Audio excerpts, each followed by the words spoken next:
네, 안녕하십니까. 네. 자, 오늘 이제, 주택임대차 보호법부터 할 차례입니다. 교재는 어디를 딱 펴두시냐면, 146페이지 펴시고요. 146페이지. 자, 첫 시간에 해야 될 게 뭐냐면, 주택임대차 보호법을 할 겁니다. 줄여서 주임법 이렇게 얘기하는 거고요. 요게 시험 문제가 한 문제 나오죠. 이건 서민들의 주거 생활을 위해서 만든 법이다. 주거 생활. 자, 그래서 칠판에서 제가 쓰고 그 다음에 교재를 잠깐 보고 그럴 거예요. 적용 범위에서 첫 번째는 법인은 원칙적으로 적용이 없다. 주거 생활이 없어서요. 다만 예외적으로 LH공사, SH공사, 중소기업은 예외적으로 대항력을 인정해준다. 예외가 있다는 거. 그 다음에 두 번째, 일시적으로 쓰려고 하는 고시원 이런 경우는 적용이 없다. 자, 세 번째는요. 담보 목적으로 임대차 계약서를 써놨다. 담보 목적으로 계약서를 쓴 것처럼 하고 확정일자 받아놓고 막 그랬다. 그래봐도 그 임대차 계약은 허위표시다. 통정 허위표시. 세입자 아니고 임대인 아닌 것은 둘 다 아는 거다. 그래서 담보 목적으로 그렇게 꾸며놨을 때는 보호 안 해준다. 이렇게.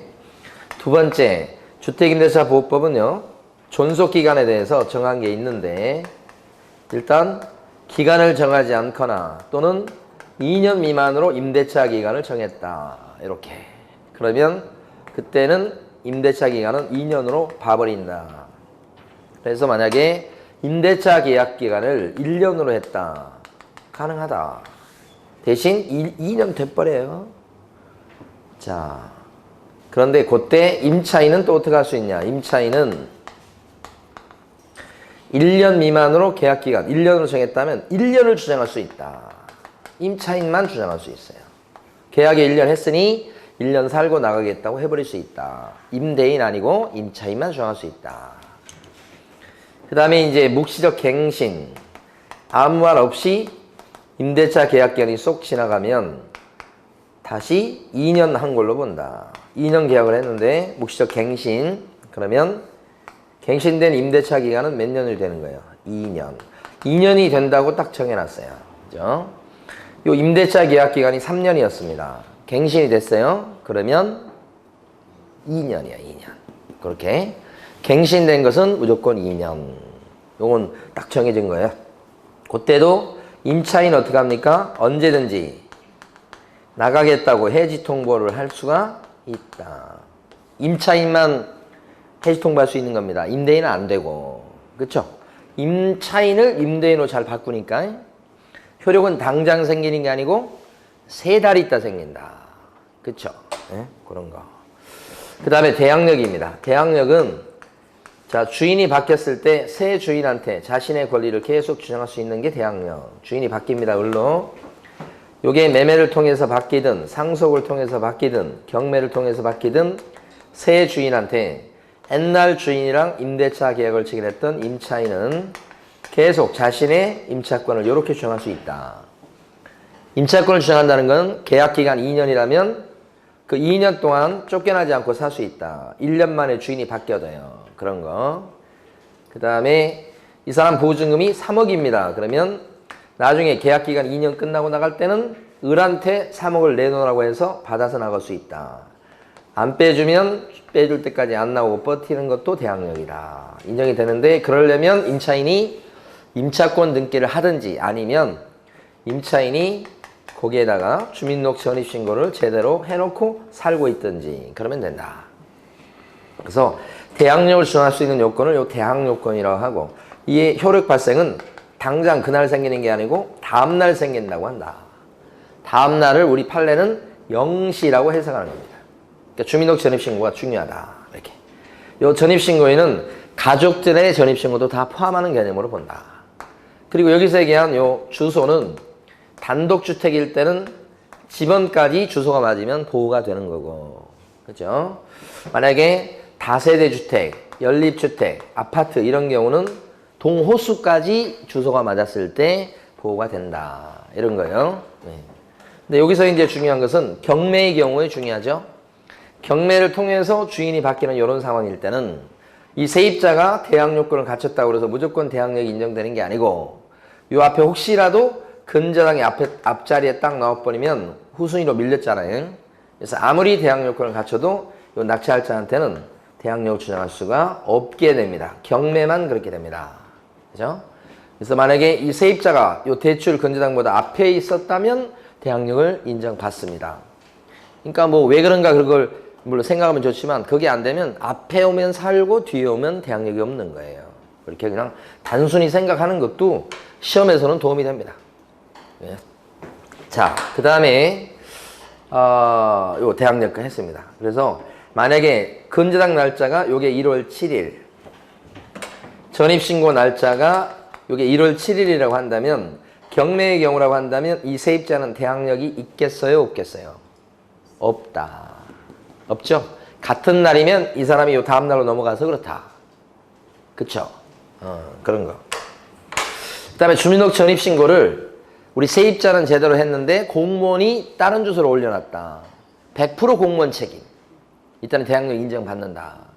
근데 전입신고하러 갔는데 공무원이 옆에서 수정을 요구하고 아는 체를 하더라. 그래서 전입신고하러 간 세입자가 그 말을 그냥 믿어버리고 잘못된 주소로 고쳐서 전입신고했는데 그래서 다른 주소로 올라가 버렸다. 그럴 때는 전입신고한 그 사람이 잘못이죠. 대항력이 없고 그런 거야. 혹시 이런 거 배우셨는지 모르겠어요. 이렇게 있는데 주민등록이 되어 있습니다. A가 이렇게. 그런데 살지는 않아요. 그러니까 직권 말소를 했던 겁니다. 근데 나중에 이제 A가 사정이 바뀌어가지고 그 집에 살게 됐고요. 주민등록을 해놓은 겁니다. 그래서 형식상으로는 주민등록이 다시 회복되었고 살려진 겁니다. 이런 상태. 이렇게 되면 요 중간에 주인은 대출을 받은 것이에요. 근저당 설정에서. 그럼 이 세입자 같은 경우, 세입자가 A입니다. 지금 이는 회복되는 순간에 소급해서 대항 요건을 쭉 유지했다고 보는 겁니까? 아니면 이때부터 대항 요건을 새로 갖춘 걸로 보는 겁니까? 이때부터 새로 갖춘 걸로 본다. 그렇죠? 정당하게 말소될 것이 말소된 것이었죠. 그러니까 이것은 동작 나오라고 막 따져가지고 이 절차에 의해서 회복된 것이 아니라면 소급하지 않습니다. 새로 갖춘 거니 이럴 경우에는 근저당이 먼저 있는 상태에서 후순위가 됩니다. 세입자가. 그렇죠? 위하고 똑같이 되죠. 그래서 대항력이 인정될 수가 없다. 요 이 절차라는 단어가 중요합니다. 이 절차에 의해서 회복됐다고 하면 소급. 이 절차 동그라미, 소급 동그라미. 이 절차가 아니라면 소급하지 않는다. XX 이렇게 돼요. 자, 우선 변제권입니다. 우선 변제권 배당에서 받을 때 먼저 타갈 수 있는 건데 변제란 말이 오면 오늘따라 이렇게 밑에다 쓰는지 모르겠습니다. 하루 사이에 제 키가 더 작아졌나? 원래부터 그랬나? 자, 우선 변제권 배당을 받는 겁니다. 배당에서 먼저 받아가는 거, 그죠? 1등이라는 뜻까지는 아니고 순서대로. 그래서 우선 변제권이 생기려면 세입자는 인도 차지하고 살고 있고 그 다음에 주민등록 전입신고 요렇게, 그죠? 그 다음에 어떻게 하냐면 확정일자를 받으셔야 되겠다.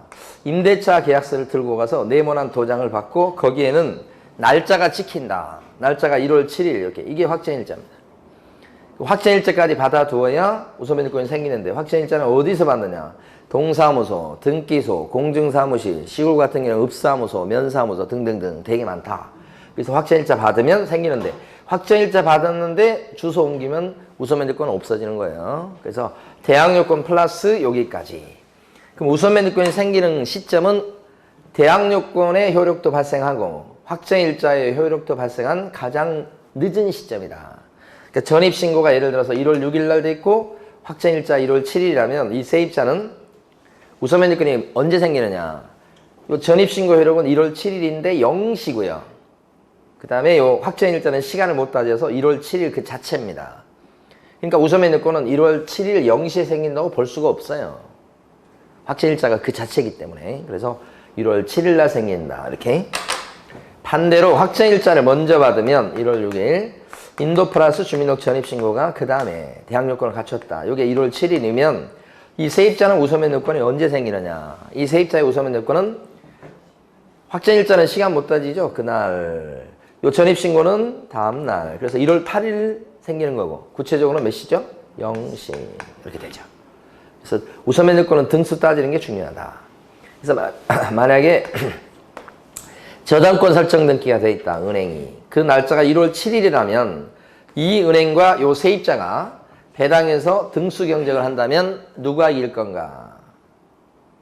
확정일자도 시간 못 따지고 저당권 등기도 시간을 못 따집니다. 그래서 빅입니다. 동순이. 날짜 같잖아요? 그런데 저당권 등기가 1월 7일인 상황인데 세입자가 이런 요건을 갖췄다. 그러면 이때는 배당해서 등수가 세입자가 간발의 차로 이긴다. 이거 넘어가기 때문에. 어쨌든 8일입니다. 7일이고. 이겼죠? 만약에 확정일자를 갖다가 1월 5일 날 받고 인도 플러스 주민등록 전입신고가 1월 6일 날 돼 있다면 이 세입자는 1월 7일 0시에 우선면 요건이 생기는 사람이다. 근데 저당권 등기가 1월 7일 날 돼 있다면 은행과 이 세입자가 배당 경쟁을 하면 누가 이길 건가? 누가 이길 것 같아요? 오히려 세입자가 약간, 그죠? 0시기 때문에 0시는 아니에요. 죽어도. 세입자가 이겼다. 이런 식으로. 그 다음에 확정일자를 받은 요 세입자는 우선면 요건이 있는데, 자, 확정일자를 받아놓은 세입자다. 그 사람은 우선면 요건이 있게 됩니다. 그런데 이제 임대차 기간이 끝나가지고 나간다고 주인한테 얘기했는데 방이 안 나가서 주인이 보증금을 못 빼주더라. 그러면 요 확정일자 받은 세입자는 우선면을 받을 수 있는 권능은 있지만, 그죠? 이걸 강제로 보증금을 받는 방법이 있긴 있다. 그럴 때 이 확정일자 받은 세입자가 우선면 요건이 있다고 해서 바로 경매를 집어넣을 수는 없다. 그죠? 어떻게 해야 됩니까? 일단 보증금 돌려달라고 하는 소송을 제기하고 주인을 상대로 해서 그래서 판결을 얻고 판결 보증금 돌려주라는 판결 얼마 돌려주라는 판결 얻고 판결 얻은 것 같고 그 다음에 경매를 신청한다. 이때 경매라고 하는 것은 이렇게 판결 얻어가지고 억지로 붙이는 경매이기 때문에 강제 경매라고 합니다. 일반적으로 근저당권자인 은행 같은 경우는 이거 재판을 할 필요가 없습니다. 등기부에 나오기 때문에 바로 경매를 넣습니다. 그건 임의 경매. 근데 세입자 같은 경우는 소송을 한 판 해가지고 판결 얻은 것 같고 그 다음에 경매를 신청하죠. 그래서 나중에 경매 신청해서 이제 배당금이 나올 거 아닙니까? 배당금에서 우선면 요건이 있으니까 배당금에서 타가겠다. 그런 뜻입니다. 그래서 이렇게 2단계를 거쳐야 됩니다. 세입자는 시간이 오래 걸리겠죠. 근데 중요한 포인트는 이겁니다. 시험에 나오는 중요한 포인트는 이렇게 경매를 신청할 때는 방을 빼지 않고도 경매를 붙일 수 있다. 근데 나중에 배당금에서 보증금을 탈 때는 그때는 뭐예요? 방을 빼야 됩니다. 방을 비워야 된다는 어떻게 표현해요? 비워야 된다. 이 방 X는 방을 비우지 않아도 된다. 어느 때는? 경매 넣을 때는 이렇게 되죠. 그 다음에 배당금 탈 때는 키를 주면서 배당금을 타와야 된다. 그죠? 근데 이게 시간이 오래 걸려서 잘 이용하지 않는 거지만 시험은 여기나 여기를 낸다. 그죠? 그 다음에 확정일자 받은 세입자가 이거보다 더 좋은 방법이 자신의 보증반환 채권을 이 확정일자 갖고 있는 세입자가 보증반환 채권을 갖다가 금융기관에 팔아먹는 방법이 있다. 보증반환 채권을 어디에 팔아먹어요? 금융기관에다가 보증금 반환 채권을 팔아먹는 방법이 있다. 이렇게 세입자 A, B금융기관이 보증금 반환 채권을 사들인다. 그러면 그 돈 받아가지고 바로 이사 가면 된다. 이렇게 시간 끌 필요가 없다. 최근에 발명한 제도다. 금융기관은 이거 사주고 싶지 않지만 나라에서 사주라고 그런다. 그래서 이런 정책을 피는 거예요. 그러면 이제 금융기관 입장에서 봐서는 보증금 반환 채권을 이렇게 했을 때 법에서 이렇게 되면 이 세입자 A의 우선면 요건을 그대로 승계한다고 한다. 이게 있어야 세입자는 자기 미리 내준 돈을 혹시 잘못되더라도 당장 세입자가 들어와가지고 주인이 보증금을 받아서 주면 금융기관은 바로 챙기는 겁니다.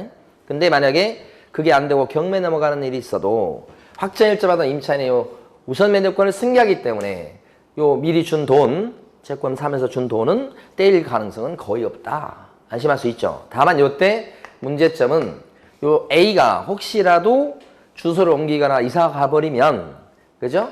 A가 이사를 가거나 전출을 해버리면 이 우선매도권 자체가 우선매도권이 날아가 버린다. 그런 걱정이 하나 있긴 하다. 그래서 이러한 우선매도권을 갖다가 지키기 위해서 어떻게 하느냐. 요 금융기관은, 지금 금융기관 얘기입니다. 금융기관은 임차인 A를 대위해서 적극적으로 임차권 등기 명령 신청해서 임차권 등기를 해놓고 이사 갈 수 있게끔 법을 만들었다. 그래서 임차권 등기 명령 신청을 누가 할 수 있어요? 금융기관이 하는데 직접 하는 게 아니고 어떻게 행사할 수 있어요? 대위에서 행사할 수 있다. 그렇지만 이게 우선매도권을 승계했다고 해서 임차인이 된 건 아니기 때문에 금융기관이 적극적으로 우선매도권을 행사한답시고 임대차 계약을 해지까지 할 수 있는 것은 아니다. 뭐만 할 수 있어요? 임차권 등기 명령 신청. 누가요? 금융기관. 그래서 여기 최근에 생긴 제도이기 때문에 출제가 유력하다. 이거죠. 네? 여기까지가 이제 우선변제권. 그 다음에 최우선 변제권이 있다. 최우선 변제권은 변제란 말이 있으니 이거 역시 배당에서 타는 걸 의미한다. 배당에서 1등으로 배당받아가는 거다. 이거. 여기 지금 우선 변제권도 배당에서 타는 게 되기 때문에 이 요건 갖추고 가만히 있으면 배당받는 게 아니고 배당 요구한다. 그래 봤죠. 여기도 마찬가지. 배당에서 타려면 적극적으로 배당 요구하셔야 받는다. 그런데 최우선 변제권은 여기는 후순위보다 먼저 받아가는 권리가 있으니까 등수대로 받는다고 볼 수 있지만 여기는 최우선 변제권은 다른 권리자보다 우선한다. 이렇게 얘기해요. 다른 권리자보다 우선한다고 한다. 이렇게. 그러다 보니까 후순위보다 먼저 받아가는 건 당연하고 선순위 권리자가 있어도 제끼고 받아갈 수 있다는 게 중요한 특징이다. 그러니까 한마디로 얘기하면 이건 세치기 할 수 있는 권리다. 왜 세치기를 허용하느냐? 사회적 약자인 소액에 들어가서 그렇다. 소액 보증금은 지역에 따라 틀린데 암기할 필요까지는 없다.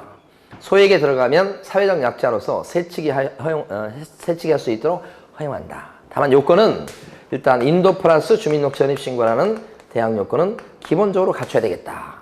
그런데 확정일자는 필요가 없다. 왜냐하면 확정일자는 등수 매기려고 받도록 하는 것이 확정일자인데 여기는 등수가 의미가 없다. 왜요? 세치기를 하지 않냐. 그죠? 세치기 하는데 무슨 확정일자 받아가지고 등수 매길 것도 아니고 필요가 없다. 잘 나와요. 대신 이제 선순위 권리자를 보호하는 장치로서 어떻게 하느냐. 이 대항 요건은 적어도 그 집이 경매 넘어가기 전까지는 대항 요건을 갖춰야 되겠다. 선순위 보호하는 차원에서 세치기를 소액 보증금 전부를 인정하는 건 아니다. 그 소액 보증금 중 법이 허용하는 일정 금액을 세치기 할 수 있도록 한다. 그래서 서울 지역 같은 경우는 예를 들어서 뭐 1억 1,000만 원 이하가 소액에 들어가는데 세치기 할 수 있는 금액은 3,700만 원까지 세치기를 허용한다. 일정액을. 이건 전부 다 선순위 권리자도 먹고 살아야 돼서 그렇다. 그 다음에 소액 임차인이 여러 명 있다면 여러 명. 그랬을 때 선순위 권리자가 이제 피해를 볼 수 있기 때문에 소액 임차인의 몫을 주택 낙찰가의 절반으로 딱 제한을 둔다. 선순위 권리자 좀 먹고 살자. 이런 뜻이야. 절반까지. 이게 최우선 변제권. 그 다음에 임차권 등기명령 신청 제도입니다. 자, 임차권 등기명령 신청 제도. 이렇게. 예. 자, 이거 할 때, 자, 열심히 잘 듣고 계셔서, 고맙네요. 그래도 가만히 듣고 있으니까 좀 서운한 측면도 있어. 뭐냐면, 하면 좀 적는 이렇게 신용 좀 하고 그래야 되는데. 우리 대통령 뭐 이렇게 막 이렇게 말씀 자료 보고 뭐 이렇게 하면은 장관들이 막 이렇게 하면서 뭐 막 적잖아요. 좀 궁금해 죽겠어. 거기다 뭘 적는지. 대통령이 그대로 적고 있나? 진짜 적을까? 뭐 그런 생각 들 거예요. 근데 저는 이제 약간 좀 기본 예의 아닌가. 그죠? 말씀하시는데 가만히 그러면 그러니까 약간의 그 기본 예의 뭐 에티켓이랄까 그런 차원에서 적는 것처럼 이렇게. 자, 임차권 등기명령 신청은 임대차가 종료했는데도 불구하고 주인이, 임대인이 보증금을 갖다가 반환해주고 있지 않는 상황일 때, 그런데 임차인이 이사는 가고 싶을 때, 임차인이 이사뿐만 아니라 주소 옮기는 전출을 하고 싶을 때, 그럴 때 할 수 있는 방법으로 발명한 거죠. 이게 IMF 때 발명된 제도입니다. 임대차가 끝났어야 됩니다. 주인이 보증금 못 빼주고 있습니다. 방에 안 나가서 그때 이사하고 싶어요. 그럴 때 하는 방법. 그때 어떻게 하냐면 단독으로 법원에 쫓아가서 임차권 등기 명령 신청을 합니다. 그럼 법원에서는 등기소에다가 촉탁을 해갖고 임차권 등기를 띄워줍니다. 이 임차권 등기는 실무적으로 되게 많이 쓰입니다. 그죠? 그러니까 주인이 보증금을 못 빼줄 때 써먹는 방법 중에 아까 여기 지금 보면 이렇게 경매 치는 방법이 하나 있고요. 그 다음에 보증금 반환 채권을 팔아먹는 방법이 있고요. 그 다음에 임차권 등기하고 이사가는 방법도 있고요. 그 다음에 제일 많이 써먹는 방법은 빼줄 때까지 거기서 뭉개고 버티는 방법이 있고요. 네 가지가 있는 거예요. 네 번째 방법을 제일 많이 써먹죠. 현실적으로는. 자, 등기해서 등기가 되면, 그죠? 이사를 가게 됩니다. 이런 과정이죠. 그럼 등기가 가게 되면 어떤 효과가 생기는가? 이미 이 사람이 대항력과 우선변제권을 취득하고 있던 임차인 A라고 한다면 대항력과 우선변제권을 유지시키는 효력이 생기는 거고요. 대부분 이럴 겁니다. 근데 대항력과 우선변제권이 혹시 없었다면 드디어 등기함으로써 대항력과 우선변제권을 취득하는 효과가 생기겠다 이런 거죠. 이 등기함으로써요. 이건 혼자서 신청해서 등기하는 겁니다. 그래서 이것은 촉탁했다는 등기다. 이런 거 배우셨을까요? 부탁합니다. 법원에서 등기소에. 자, 근데 임차권 등기가 된 뒤에 들어온 임차인은, 그죠? 새로운 임차인이 들어와야 될 거 아닙니까? 이사 갔으니까. 그랬을 때 주인이 임대차 보증금을 반환해 주는 것과 세입자가 요 임차권 등기를 말소시켜 주는 것은 동시이행 관계에 있습니까? 임차권 등기 말소하고 보증금 반환은 동시이행 관계에 있지 않고 다 이런 일이 벌어진 것은 주인이 이렇게 했기 때문에 벌어진 거죠. 그래서 반환이 선이행 의무다. 그리고 임차권 등기 한 사람은 여기에 돌려받지 못한 보증금 1,500만 원 뭐 이런 게 뜨기 때문에, 그죠? 보통 액수 적은 경우에 많이 이용하죠. 이렇게 뜨기 때문에 어떻게 해요? 뜨기 때문에 별도로 배당 요구하지 않아도 배당에서 탁할 수 있다. 우리 최우선 면접권이 있는 사람도 배당 요구해야 받는 거죠. 우선 면접권도 그렇고 임차권 등기된 사람은 등기 후에 돌려받지 못한 보증금이 떠요. 금액이. 그러니까 법원이 알게 됩니다. 그러니까 배당 요구 안 해도 받을 수 있고 마침 이 빈집에 들어온 사람이 소액 임차인이다 그랬을 때 최우선 면접권을 행사해서 세치게 할 수 있겠는가? 인정될 수가 없다. 이거죠. 자, 잘 하셨어요. 하나만 더 합니다. 그 보증금 올리는 거 있잖아요. 계약 기간이 2년입니다. 그 2년 기간 중에 보증금을 갖다 증액할 수 있습니까? 할 수 있죠. 2년 기간 동안에 보증금을 갖다 감액 청구해서 깎을 수 있습니까? 깎을 수 있어요. 그게 원칙입니다. 기간 중에 증액할 수도 있고 감액할 수도 있고. 그런데 올리는 건 많이 못 올리게 하죠. 그래서 그 기간 중에 5% 20분의 1입니다. 보증금이나 월세 다 마찬가지입니다. 5%를 초과해서 증액할 수는 있다 없다? 없다. 그죠? 또 한 가지는 올리고 나서 1년도 안 됐는데 다시 올리는 것은 될까요? 안 된다. 이게 원칙입니다. 5% 넘게 못 올린다. 1년 내에는 증액할 수 없다. 이렇게. 그런데 만약에 2년 뒤에 재계약할 때, 요때입니다. 요때 재계약할 때는 5%를 초과해가지고 증액을 할 수 있을까요? 할 수 있다. 재계약할 때는 제한이 없다는 거. 자, 계약 기간 중에 5%를 초과해가지고 감액을 할 수 있을까요? 아까 감액 청구 행사할 수 있다고 그랬죠. 5% 초과해서 감액할 수 있나요? 있습니다. 깎는 건 가능합니다. 올리는 것을 못하게 하는 겁니다. 지금 이해되시죠? 우리 교재에서 빨리 보겠습니다. 먼저 내용이 상당히 많아요. 우리 교재도. 자, 146페이지 제일 끝줄에 보면 일부 임대차에도 적용된다. 빨리빨리 밑줄 그으셔야 됩니다. 147페이지요. 가로 3번에 보면 일시 사용을 위한 임대차가 명백했을 때는 적용되지 않는다. 가로 3번. 가로 4번에 보면 미등기 전세계약에도 적용된다. 이렇게. 그 다음에 네모 2번에 가로 1번. 임대차 등기가 없는 경우에도 임차인이 주택의 인도와 주민등록을 마친 때는 그 다음 날부터 제3자한테 효력이 생긴다. 그리고 가로 2번. 임대차가 끝났음에도 불구하고 임차인이 보증금을 반환받을 때까지는 임대차 관계는 여전히 뭐요? 존속한 것으로 본다. 이렇게. 네모 3번에 보면 예외적으로 법인이 대항력을 인정받는 경우가 있지요. 그 박스에 있는 것처럼 누구요? 토지주택공사, 또요? 지방공사, 또요? 중소기업. 그렇죠? 제일 밑에 네모 4번.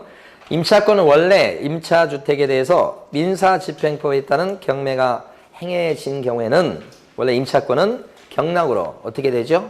소멸하게 된다. 다만 요거 잘 나옵니다. 보증금을 전액 변제받지 못한, 그런데 원래 대항력이 있는 임차권은 예외적으로 소멸하지 않는다. 나머지 못 받은 걸 다 받을 때까지 대항력을 주장해버릴 수 있다. 네모 5번. 임차주택의 양수인은 임대인의 지위를 어떻게 해요? 고스란히 승계한다. 그래서 요것 때문에 대항력이 생기는 걸로 보는 거예요. 자, 네모 6번 우선면접권. 우선면접권을 인정받으려면 첫 줄에 있는 것처럼 임대차 계약 증서상의 확정일자를 갖추고, 그렇죠? 대항력권을 먼저 갖추고, 그 다음에 확정일자를 갖추면 네모 6번의 첫 줄 끝부분 경매, 둘째 줄에 공매할 적에 임차주택의 환가대금에서, 환가대금은 주택을 팔아서 나온 돈에서 후순위 권리자, 그 밖에 일반 채권자보다 우선해서 보증금을 타갈 수 있는 권리다. 요게 우선면접권. 그때 가로 2번 보면 우선면접권을 취득한 임차인은 자기가 이사 가려고 막 한다 그랬을 때 보증만한 채권을 계약으로 금융기관한테 팔아버릴 수 있다. 그럼 계약으로 양수한 금융기관은 양수한 금액 범위 안에서 우선면접권을 그대로 어떻게 한다고요? 승계한다. 근데 써두실 것은 거기다가 승계하는데 그렇다고 임차인이 된 건 아니니까 임차인이 된 건 아니니까 임대차 계약을 해지할 수는 없다. 그러나 뭘 할 수 있죠? 뭘? 임차권 등기 명령 신청을 어떻게 할 수 있어요? 대위할 수 있다. 그거 적어두시고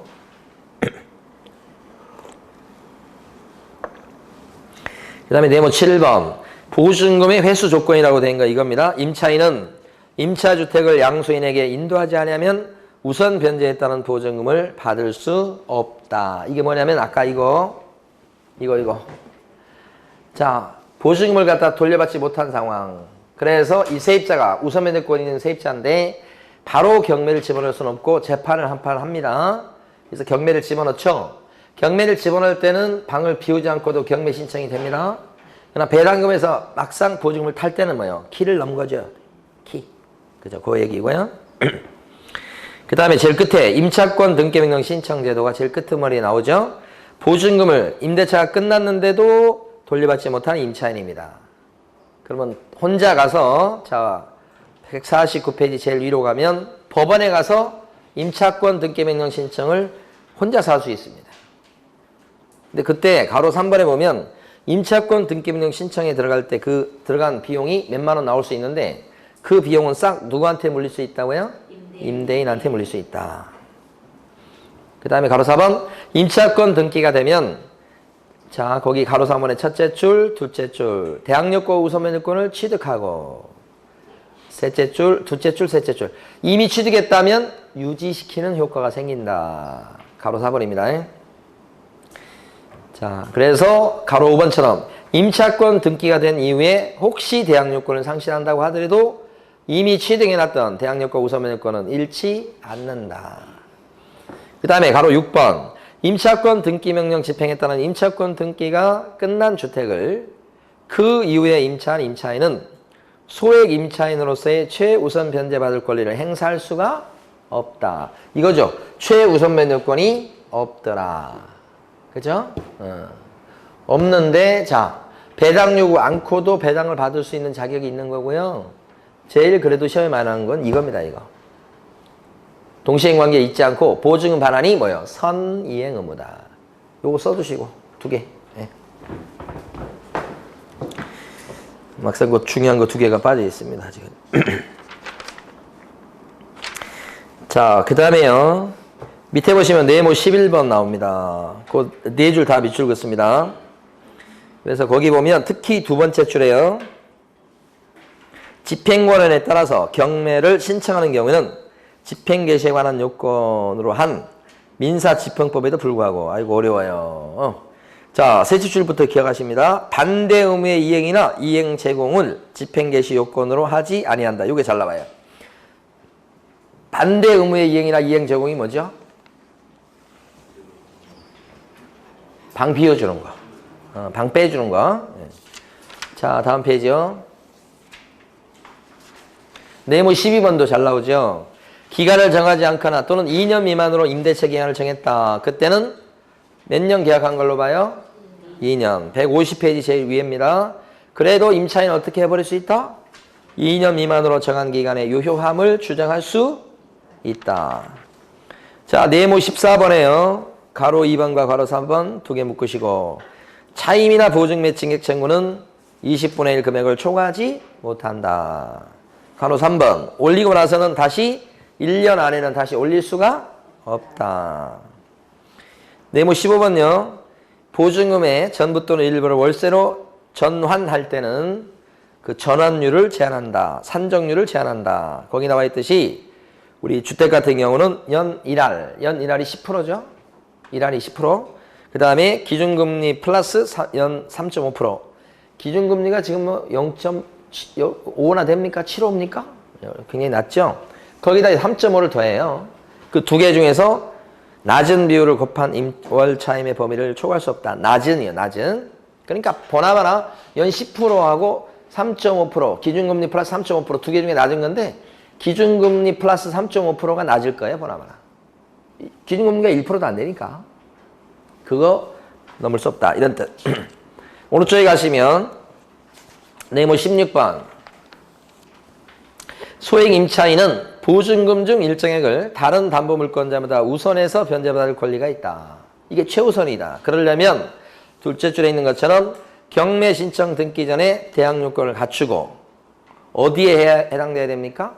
소액에 해당돼야 되겠다. 그러면 최우선 변제권이 있다, 이런 뜻이죠. 그래서 밑에 있는 박스는 암기할 필요가 없고요. 다만 네모 18번에 가로 1번에 보면 소액 임차인이 여러 명 있어도 소액 임차인이 세칙에서 가져갈 몫은 주택가액의 얼마를 넘지 못한다? 2분의 1을 넘지 못한다. 거기까지. 자, 우리 첫 시간에 우리 주택임대차 보호법에 대해서 공부해봤습니다.